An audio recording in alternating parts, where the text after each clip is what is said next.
કેટલાક સ્થળો પર હુમલાનો પ્રયાસ થયો। એરપોર્ટ આસપાસના વિસ્તારમાં ધડાકા સંભળાયા। ધડાકા બાદ મોટાભાગના વિસ્તારોમાં બ્લેકઆઉટ કરી દેવામાં આવ્યું। તો જમ્મુ કાશ્મીરમાં વહેલી સવારથી જ હુમલાઓ થઈ રહ્યા છે। એરપોર્ટ આસપાસના વિસ્તારમાં ધડાકા સંભળાયા છે, જેના કારણે લોકોમાં ભયનો માહોલ છે। આપને એ રહેણાંક વિસ્તાર કે જેના દ્રશ્યો પણ બતાવી રહ્યા છે કે જ્યાં એટેક કરવામાં આવ્યો છે અને મકાનોને ખાસ્સું એવું નુકસાન પણ પહોંચ્યું છે। એરપોર્ટ આસપાસના જે વિસ્તારો છે, ધડાકાના અવાજ સંભળાવાથી ત્યાં લોકોમાં ભય છે અને એ મોટાભાગના જે વિસ્તારો છે ત્યાં હાલ બ્લેકઆઉટ કરી દેવામાં આવ્યું હોવાની પણ વિગતો મળી રહી છે। તો જમ્મુ કાશ્મીરમાં હાલ આ ગતિવિધિ ચાલી રહી છે, જો કે ભારતીય સેના દ્વારા પણ તેનો વળતો જવાબ આપવામાં આવી રહ્યો છે।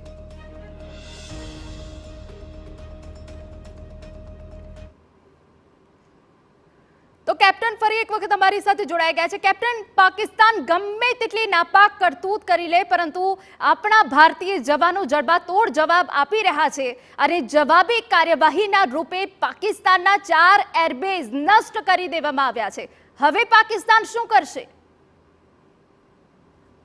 પાકિસ્તાન શું કરશે એના કરતા એવી સ્થિતિનું નિર્માણ ચોક્કસ થઈ ગયું છે કે પાકિસ્તાને પોતે પોતાની જાતને એ પૂછવું પડે કે હવે શું કરી શકીશું, કારણ કે આ 4 એરબેઝ જે આપ કહી રહ્યા છો કે આપણે તેના ખતમ કર્યા, એ 4 એરબેઝ ને નેસ્તોનાબૂદ કર્યા પછી ડેફિનેટલી એ એરબેઝ ઉપરથી અમુક કલાકો અથવા દિવસો સુધી કોઈ પણ ફાઇટર જેટને ઉડાવી ન શકાય તેવી સ્થિતિ ચોક્કસપણે નિર્માણ પામે જ।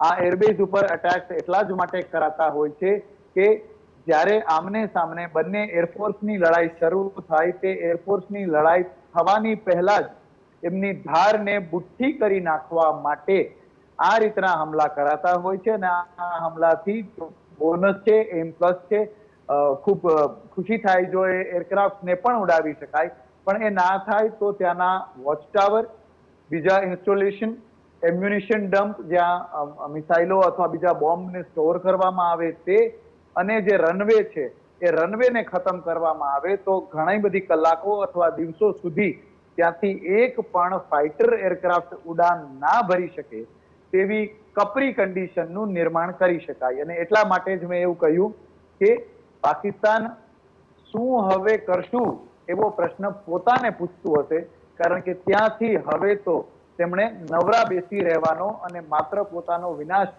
જોવાની સ્થિતિ થઈ હોય તેવું નિર્માણ પામ્યું।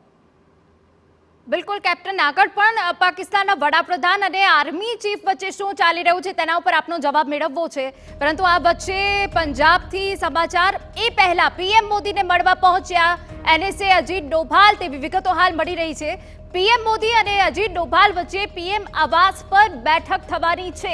હાલ પીએમ મોદીને મળવા પહોંચ્યા છે। હાલ જે ગતિવિધિ ચાલી રહી છે, જમ્મુ કાશ્મીરમાં જે પ્રકારના હુમલા કરવામાં આવ્યા, પંજાબમાં જે હુમલો કરવામાં આવ્યો અને તે બાદ ગુજરાતના કચ્છમાં પણ જે હુમલાનો પ્રયાસ થયો, એ તમામ ગતિવિધિને જોતા અજીત ડોભાલ પીએમ મોદીને મળવા પહોંચ્યા છે અને આવાસ પર એક મહત્વની બેઠક કરવામાં આવશે।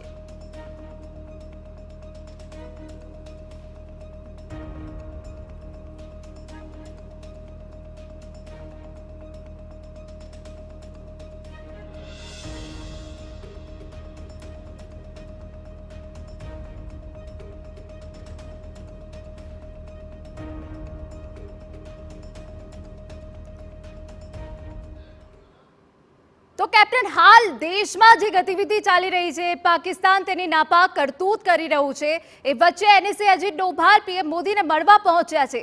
હવે આગળનો નેક્સ્ટ સ્ટેપ શું રહેવાનો છે, આપને શું લાગી રહ્યું છે? આપણે જાણી રહ્યા છીએ અને અત્યારે આપણી પાસે જે માહિતી પ્રાપ્ત છે તેના આધારે કહીએ તો મિનિસ્ટ્રી ઓફ એક્સટર્નલ અફેર્સનું એક પ્રેસ બ્રીફિંગ થવાનું છે। એ પ્રેસ બ્રીફિંગમાં ભારતનો હવે અભિગમ શું છે તે આપણને સામે રજૂ કરવામાં આવશે અને જેટલી જરૂરી હશે તેટલી માહિતી બહુ જવાબદારીપૂર્વક આપણે કહીએ કે આપણે નાગરિકો પણ અને ડિફેન્સના ફોર્સિસ પણ આવી સ્થિતિમાં નીડ ટુ નો બેઝિસ કે જેને જેટલી અને જ્યાં જરૂર હોય તે જ માહિતી પાસ ઓન થાય તે પ્રકારનું વલણ રાખતા હોઈએ છીએ, તે સુરક્ષાના હિતમાં હોય છે। પણ અત્યારે જે પીએમ મોદી મળવાના છે અજીત ડોભાલજીને, તો તેમાં ઓવરઓલ રણનીતિનો પ્લાન થઈ શકે। અત્યારે જે આપણે આપણી ચેનલના માધ્યમથી જાણી રહ્યા છીએ અને આપણે એ ફ્લેશ પણ કરી રહ્યા છીએ કે પ્રધાનમંત્રીજીની મીટિંગ છે પીએમ આવાસ પર અને અજીત ડોવાલજી સાથે છે.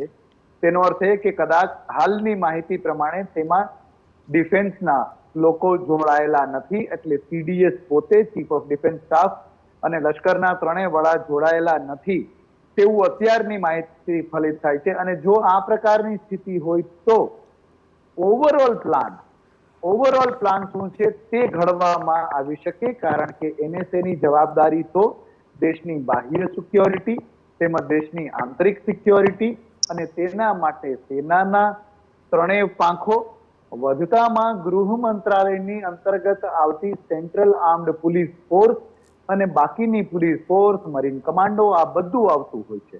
એટલે આ મીટિંગ જે પ્રધાનમંત્રીજીના આવાસ પર થવા જઈ રહી છે, જેમાં અજીત ડોવાલ અને પ્રધાનમંત્રીજી હશે તેવું અત્યારે આપણે જાણીએ છીએ, તો આ એક ઓવરઓલ મોટી બ્રોડ સ્ટ્રેટેજી અને એ મોટી બ્રોડ સ્ટ્રેટેજીના નાના સ્ટ્રેટેજિક ટાર્ગેટ પછીથી જે તે ફોર્સ, જે તે બટાલિયન, જે તે સૈન્યને આપી શકાય તે પ્રમાણેની ઓવરઓલ મોટી પ્રિન્સિપલી કોઈ એક દિશા નક્કી કરવાની મીટિંગ હોય તેવું અત્યારે આપણે પ્રેડિક્શન કરી શકીએ.